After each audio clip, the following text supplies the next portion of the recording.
Welcome back. Now, today marks International Children's Book Day, when countries all over the world celebrate the joy and wonder that reading can bring to the lives of young people. To mark the occasion, children's author Caroline Busher is going to take us through some of the best Irish titles of all time. And I'd imagine, Caroline, good morning, first of all. Good morning, guys. That you were spoiled for choice here. Oh, I really was. I mean, we've got such a rich tapestry of books, of stories in Ireland, so it was just like a treasure trove for me to delve into, basically. Say so. And you know what? So many adults enjoy children's book and young adults' books as well. I've just started Harry Potter and I love it. It's amazing. Dying to read a chapter every night with my son. I tell so many of my friends and adults that, you know what, it's not just for children. Go into a bookstore and try a YA book, because you will not want to put one down. You won't want to put one down, exactly. Yeah. Well, we'll get started now. The first book we want to talk about, Under the Hawthorn Tree. Yes.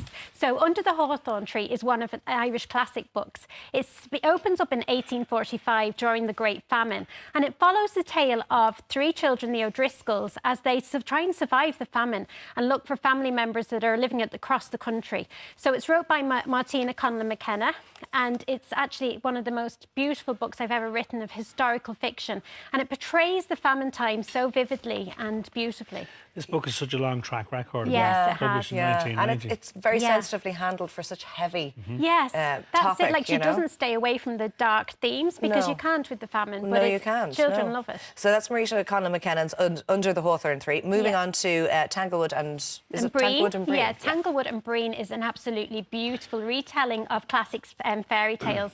But what's different about it is it's told from the perspectives of the females in the characters in the book. So we've got like villainesses and heroines all telling their stories. They're all resilient, brave characters. And this book is aimed more at YA, so it'd be kind of 15 plus. I'd recommend it for. But like there's so many twists and turns, and it's not what you expect. And the illustrations are stunning. Are they gorgeous? Yeah, really nice. I remember reading this next book. Well, in fact, there's a few of them in the series, Run with the Wind by Tom McCaughrean. When it was first, not when it was first published, I couldn't read then. I wasn't born then. Oh, yes, way too young. But when I was young, I was captivated by these stories of these foxes. I mean, he's such a beautiful way of words. He really is. Like, he is an enthralling storyteller, and he has a natural way about him. And the thing is, he tells stories about these foxes, and you feel like they're real. Like, children really got behind them.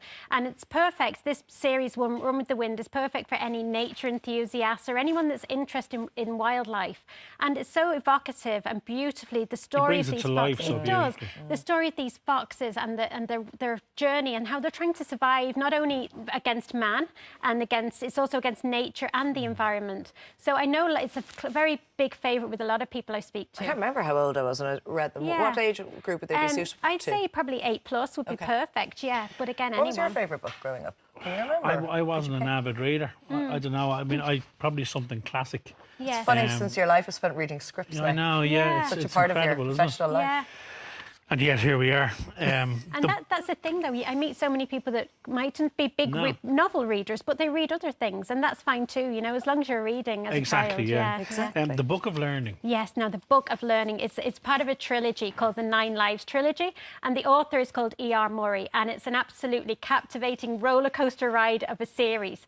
So the Book of Learning follows Ebony Smart, and she finds out that she's in part of this order that they're all part of reincarnation, and it's just an amazing story, again set in Ireland. So what I love about some of these books is that Irish children can recognise themselves in them because they're based in Ireland, you know. So they're familiar settings. They're familiar settings, yeah. Like we have St Stephen's Green in the Book of Learning, you know, like. So and it's a tale of resilience as well. A lot of these children in these books, and young adults and teenagers, they're very strong. They are, and I think it's inspiring for children to see that, and to see that, you know, no matter what life throws at you, you can survive if you've got, you know, you believe in yourself.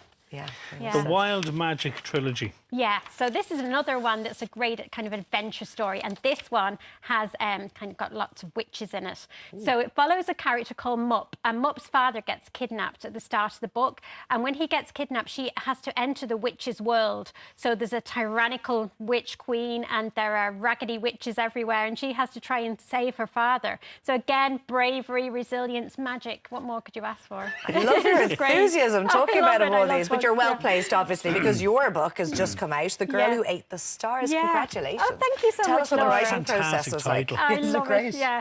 Well, The Girl Who Ate the Stars is actually a magical realism, because I just love magic, but it's actually based on a historical event that actually took place in Wexford.